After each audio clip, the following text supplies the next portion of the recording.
जिल्हा परिषद primary digital Urdu school Khamgaon, taluka Shevgaon, जिला अहमदनगर। जमात अव्वल, सबक नंबर 21, बकरी का बच्चा।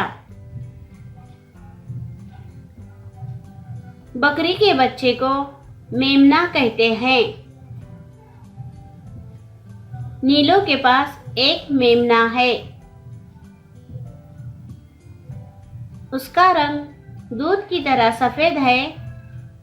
उसके बाल नरम और चमकीले हैं। 2 छोटी छोटी आंखें हैं। उसके कान लंबे हैं मगर दुम छोटी सी है।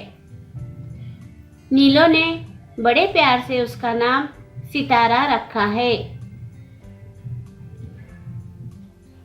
सितारा दिन भर अपनी पतली पतली टांगों पर कूदता रहता है।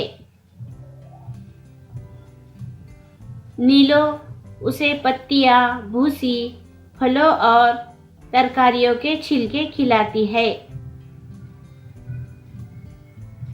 नीलो जब उसे पुकारती है तो वह अपने कान हिलाता है, धीमी आवाज से मैं करता है, फिर छलांग लगाता हुआ आता है।